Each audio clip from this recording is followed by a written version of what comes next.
बिस्मिल्लाहिर्रहमानिर्रहीम। एक नए प्रोग्राम के साथ आपकी खिदमत में हाजिर है। गिलानी साहब, ये जो डीजी आईएसपीआर ने एक बड़ी डिटेल्ड प्रेस कॉन्फ्रेंस की है, इसमें टेक अवे क्या है? खामोशी। नहीं, ये तो देखिए, ये नहीं समझ आ रही। इस पे यकीन करें कि हम तो एक आज़ादाना तज्ज़िया करते हैं कि कुछ लोग इस पे रो रहे हैं, कुछ लोग इस पे हंस रहे हैं। ठीक है। हालांकि ये बहुत संजीदा मौजू है। 9 मई का, चूँकि आपको पता है एनुअल एक वो उसका है एनिवर्सरी, जो वाक़या हुआ इंतहाई मजम्मत वाला कि पाकिस्तान के अवाम या पोलिटिकल पार्टी के वर्कर्स, उनका एक चढ़ावा जो था, जो इल्ज़ाम लगाया जाता है उस पे उनकी। लेकिन बहुत सारे लोगों का ख्याल है कि ये एक बड़ी सियासी प्रेस कॉन्फ्रेंस थी, जिसमें खुल्लम खुला उन्होंने पीटीआई को तनकीद का निशाना बनाया या अपना निशाना बनाया, और उन सारे वाक़यात को दोहरा के कहा ये जो बातें चल रही थी कुछ अर्सा से कि हम इस्टेब्लिशमेंट से बात करेंगे, फिर ये कहा जा रहा था कि हम उन्हीं से बात करेंगे, किसी और से नहीं करेंगे, और ढील की बातें हो रही थी। तो साथ में रिसेंटली आपको पता है उनका जो उस दिन भी हमने बात की थी, आर्टिकल आ गया इमरान खान लंदन साहब। में छपा। उस तरह की बात। फिर रिसेंटली अमरीकी सफ़ीर की भी मुलाकात हो गई। हाँ, अपोजिशन लीडर तो से। ये सारा कुछ उसके बाद अचानक ये जिस तरह का आउटपोस्ट कल से मुराद के रिसेंट जो प्रेस कॉन्फ्रेंस है डीजीआईएसपीआर की, मेजर जनरल अहमद शरीफ की, उसमें आया, वो काफ़ी लोगों के लिए तो शायद अच्छा भी है और काफ़ी लोगों के लिए शायद हैरान कुन भी अच्छा, एक चीज़ मैं पूछना चाहता हूँ, अगर मुझे इजाज़त दें। है। जी। मुझे ये बताएं कि जो लोग 9 मई के वाक़े में मुलविस थे, उनका ट्रायल कहाँ पे हो रहा है? पहले तो मुझे ये बताएं। जी। और उस ट्रायल का रिजल्ट क्या निकला है? ये आपने जो असल बात अब आपने की है। मेरा भी, अगर मैं वहाँ पे होता, मैं तो नहीं था इतना खुश नसीब कि वहाँ होता, तो मैं ये सवाल उनसे, पहला मेरा ख्याल है, या उनकी इब्तदा ही इस चीज़ से होनी चाहिए थी कि भाई 1 साल होने को है, 9 मई के हवाले से इतने लोग पकड़े गए थे, इतनों के ट्रायल इस चीज़ सिचुएशन पे हैं, इतने सीरियस क्राइम में इतने इन्वॉल्व कन्विक्ट हैं, हुए, इतने इतने हुए आज़ाद हैं, हुए। इतने रिलीज, ये जो आप अटॉर्नी जनरल के ज़रिए सुप्रीम कोर्ट में जाके बात कर रहे हैं और वहाँ पे जाके ये कहते हैं मेहताब साहब कि हमने 20 छोड़ दिए, 28 छोड़ दिए। भाई आज आप प्रेस कॉन्फ्रेंस कर रहे थे, आप वो बताते कि ये लोग इस तरह के संगीन जुराइम में मुलव्वस हैं, ये शमाल हैं, इनको छोड़ दिया गया है, इतने रह गए हैं, ये कहाँ है, कैसा ट्रायल हो रहा है। ना ही बदकिस्मती से, या मे भी हो सकता है कि वो एक, कई हमारे साफ़ी दोस्त ही हैं सारे, उनसे ना ये पूछा गया हो। एक और जो अहम सवाल मैं समझता हूँ जो उनसे पूछा जाना चाहिए था, वो था 8 फरवरी के, चूँकि इंतखाबात के हवाले से उन्होंने डायरेक्टली बात की कि जनाब इतना मैंडेट तो मिला नहीं पीटीआई को, तो या उस सियासी उन्होंने कहा जमात को। जितनी वोटें पोल हुई हैं 8% वोट मिला है मेरे ख्याल हाँ, में। बट ये एक सियासी 7% के 17%, सॉरी, तो एक सियासी ये सारा एक पहलू था ना। एक तरफ तो आप कहते हैं कि आपका सियासत से ताल्लुक नहीं है, दूसरी तरफ आप ये चीज़ें भी गिनवाते हैं। क्या 8 फरवरी को जो इंटरनेट बंद हुआ, आपने कहा जी कि पाक फौज ने सिक्योरिटी प्रोवाइड की थी और उसके इंतजाम के हवाले से जिम्मेदार थी, तो 8 मई को जो इंटरनेट बंद हुआ था वो तो इंटीरियर मिनिस्ट्री के कहने पे हुआ था, और उसकी उंगलियां भी आपकी तरफ उठ रही हैं। बदकिस्मती से ये भी कोई सहाफ़ी मेरा हाल सवाल नहीं पूछ सका। एक्स के बारे में हमारे दोस्त वसीम अब्बासी ने सवाल किया था। सोशल मीडिया को भी उन्होंने ऑन कर एक लिया। चीज़ मुझे और बताएं सर, क्या मैसेज लाउड एंड क्लियर नहीं दे दिया गया कि आप 9 मई के वाक़े से पीछे हटें या माफ़ी मांगें तो हम मुज़ाकरात के लिए तैयार हैं? अब कुछ लोग कह रहे हैं कि इट्स काइंड ऑफ एनआरओ जो ऑफ़र की गई है। जी। देखिए, एक तो गुस्सा भी था उस लेकिन तरफ। लेकिन एक बात, मैं आपकी बात काटना नहीं चाहता। जो फॉर्मर स्पीकर हैं, उन्होंने एक बड़े असद टीवी के प्रोग्राम में कहा कि असद हम क्या अपने साहब, बाप से माफ़ी नहीं मांगते, इनसे कौन सी माफ़ी मांगेंगे? नहीं मांगते यार। चलिए ये माफ़ी शाफ़ी और चीज़ है, इस पे भी आते हैं। देखें, असल चीज़ देखें क्या, एक तो जो शदीद उनका गुस्सा था किसके गुस्से प्रेस की बात कॉन्फ्रेंस करें? में डीजीआईएसपीआर डीजीआईएसपीआर का। मेजर जनरल अहमद शरीफ की प्रेस कॉन्फ्रेंस के दौरान। उससे पहले हम याद करें नाजरीन को, जो हमने बात भी की थी, जो रिसालपुर में पासिंग आउट परेड हुई थी, तो उसमें हमने थोड़ी सी ये गुजारिश की थी कि वहाँ पे भी लबो लहजा सख्त नज़र आ रहा था chief of army staff general Syed Asim Munir का। तो उसके बाद ये सख्त प्रेस कॉन्फ्रेंस आई। अब इसको दो तरह की तशरीह की जा रही है मेहताब साहब। एक तो ये कहा जा रहा है कि ये गुस्सा शायद एक तरह की बेबसी और शिकस्त है, मैं कहना नहीं चाहता लेकिन ये एक इंटरप्रटेशन है। किसकी शिकस्त है? यही वो जो बयानिया सेट करना चाह रहे हैं पाक फौज इस हवाले कैसे? इस हवाले से कि 1 साल हो गया, आपने तो वो जिस तरह आपने फरमाया कि प्रोग्रेस पेश करनी थी, आप चाहे वही वो आपने इस तरह किया कि जैसे कल ही 9 मई हुआ है और आप शुरू हो गए और आपने अपनी कोई एविडेंस नहीं पेश की, कोई उस पर बात नहीं की, और सवालात पे जो बातें हुई उन पे आप आंखें चुरा गए इलेक्शन के हवाले से, आपने कहा जी हमारी कोई इसमें जिम्मेदारी नहीं है। तो ये एक तरह की एक वही है कि जो हम बात कई दफ़ा करते हैं कि स्टक है।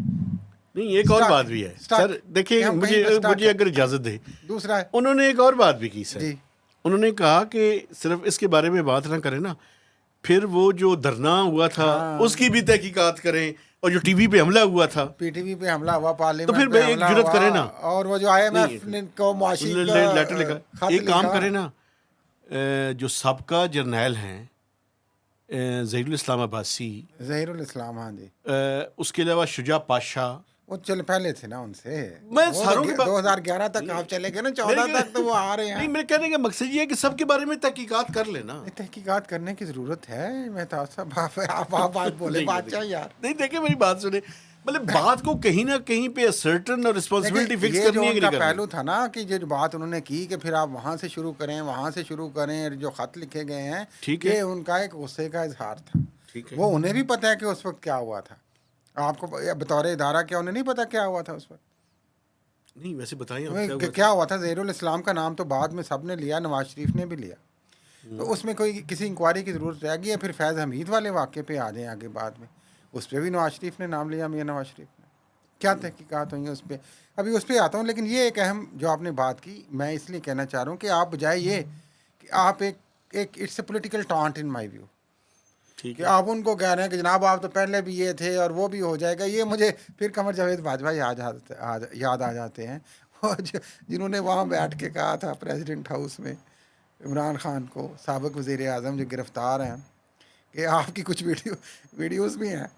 तो ये मुझे इससे कुछ मिलती जुलती, आई एम सॉरी, मैं शायद इतना उस तरह से नहीं टारगेट करना चाह रहा कि यार आप ये बात क्या कर रहे हैं भाई, आपने एहतसाब करना है, आप खुद कहते हैं कि फ़ौज में एक इदारा जाती है, एहतसाब मौजूद है, ठीक है यार, है अप्रिशिएट करते हैं, तो फिर आप इन लोगों का एहतसाब करें। लेकिन एक बात मैं आपको बताऊं, एक बात है ना, अगर वो पूरी बात नहीं होगी, ये इनका एहतसाब भी ये जो पॉलिटिकल इंजीनियरिंग है उसके लिए नहीं है, जो इदारे के अंदर निचले लेवल पे या ऊपर के लेवल पे भी उनकी टर्म्स एंड कंडीशंस के खिलाफ चलता है, उसके बारे में है, डराने धमकाने के लिए, इंप्रेशन क्रिएट करने के लिए।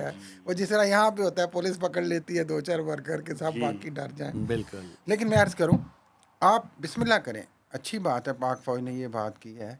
देखिए पाकिस्तान की अफवाज का जो सियासत में किरदार है, एक तो बड़ा खुल के सामने आ रहा है, उस पर तनकीद हो रही है, उस पर ख़ुद भी बातें कर रहे हैं, तो आप बिस्मिल्लाह करें, आप जो कड़ा एहतसाब कह रहे हैं। और पहली बात ये, चूँकि ये एक पॉलिटिकल इंजीनियरिंग से वाबस्ता है चीज़, आप इसको इंटरनल अकाउंटेबिलिटी ना समझें, इसको आप पब्लिक करें और बिस्मिल्लाह करें आप ज़हीरुल इस्लाम से, और आगे तक ले जाएं। और जो कमर जावेद बाजवा जिन्होंने 2 हुकूमतें गिराई, जिन पे इल्ज़ाम है, आप उनका कड़ा एहतसाब करें, उनको अपने साथ बिठा के सलामी ना पेश करें। मुझे ये बताएं कि इस्टेब्लिशमेंट से, फ़ौजी इस्टेब्लिशमेंट से आपकी मुराद क्या क्या है?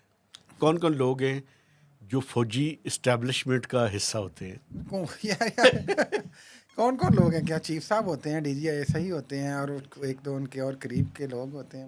कोर कमांडर रावलपिंडी का नाम उसमें आता है, और चीफ ऑफ जनरल स्टाफ का नाम आता है, एक किचन 4-5 किचन कैबिनेट क्लोज जो इस्लामाबाद और पिंडी के करीब रहती है, वो है। जी सर।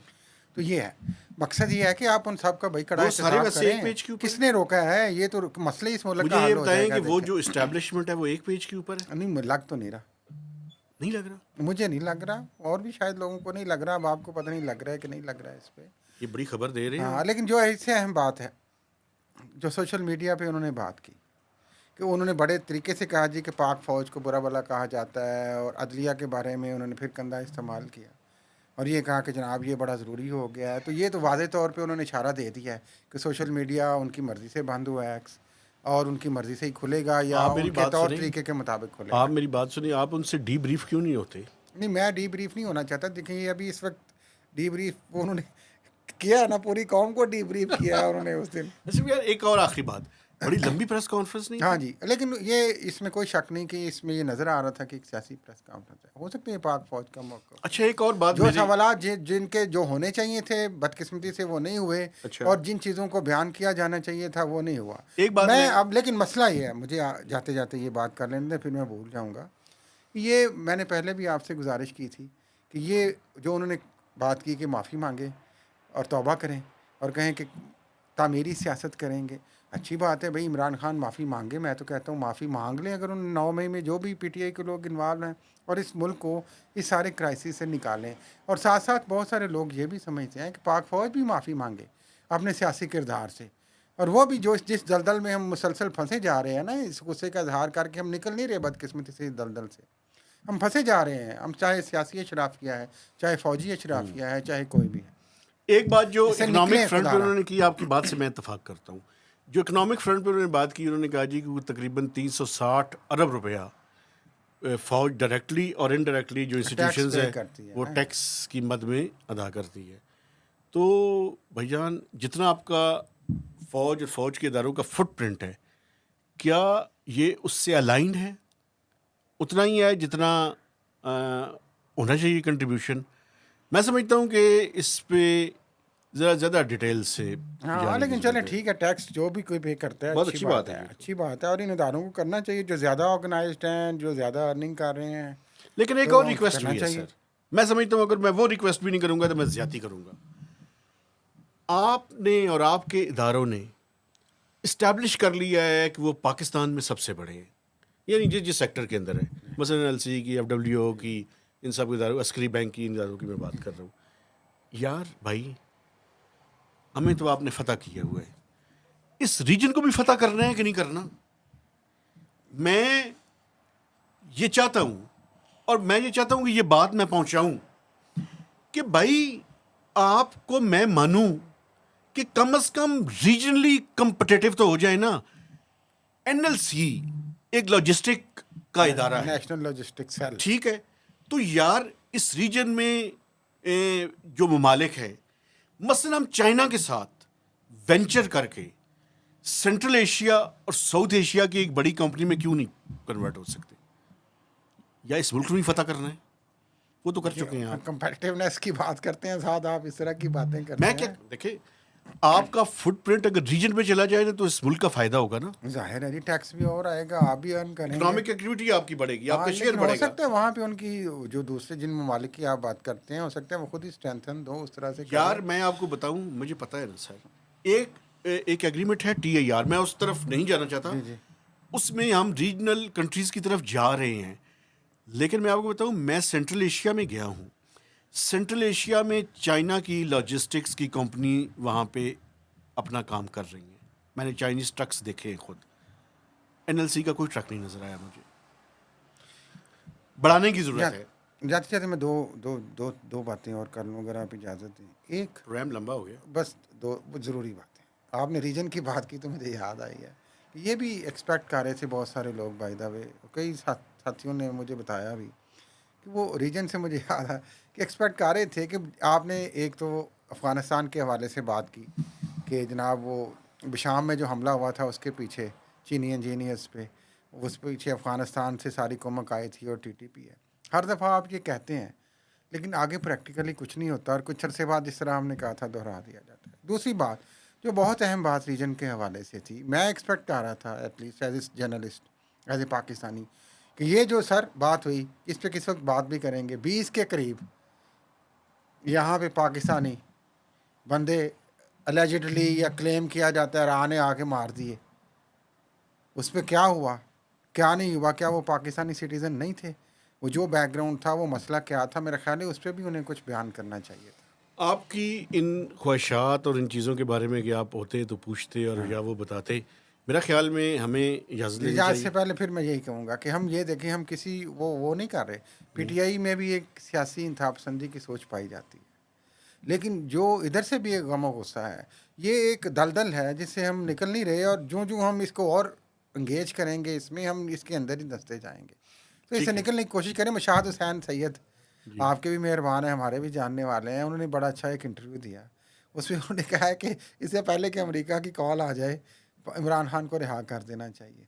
और उन्होंने ये इंदिया दिया कि अगर ट्रंप वहाँ से जीत जाते हैं, चंद माह में इलेक्शन होने हैं वहाँ पे, आपको पता है, तो वहाँ से डायरेक्टली फ़ोन कॉल भी आ सकती है। तो इससे पहले ही हमें अपने मामला ठीक तो कर सेटल कर लेना चाहिए। लेकिन एक बात और भी बड़ी इंपॉर्टेंट और है, अमेरिका ने भी कंसर्न शो किया, जाते जाते तर्जुमान ने भी, जो तर्जमान के अलावा उनकी भी आप ये देखें कि जो अमेरिकन एम्बेसडर है, सेफ्टी और सिक्योरिटी पे जो पॉलिटिकल वर्कर्स की और जो इमरान खान अमेरिकन एम्बेसडर है, उसने प्रेफर किया कि वो पाकिस्तान की कौमी असम्बली के जो अपोजिशन लीडर है उससे पार्लियामेंट के अंदर आके पब्लिकली मुलाकात करें। तो उन्होंने वो एक पार्लिमानी अहमियत दी है जी, पीटीआई को, वो और वो एक सियासी मैसेज है पॉलिटिकल एंटिटी माना है, जी, जो कि यहाँ पे शायद उस तरह से नहीं माना जा रहा। अमेरिकन ने कुछ मैसेज दिया है। हाँ, तो तो इसी के देखते हैं कि ये साथ मैसेज कब तक, कहाँ तक, कैसे पहुँचता है और कैसे ट्रांसलेट होता है। इसी के साथ अमेरिका के इलेक्शन से पहले पहले फैसला कर लें। हाँ, मेरे ख्याल है आने वाले दिनों में कुछ बड़ा होने वाला है। अच्छा, अब देखते हैं, इस पे फिर बात करते हैं। चलें, इस दुआ और उम्मीद के साथ कि जो भी हो इस मुल्क के लिए बेहतर अच्छा हो। हो, आपसे हम गुजारिश इस है दलदल कि से निकलें। हमारे चैनल को सब्सक्राइब करें, इसकी शेयरिंग करें और कमेंट्स करें। तो इजाज़त दीजिए, अल्लाह हाफ़िज़।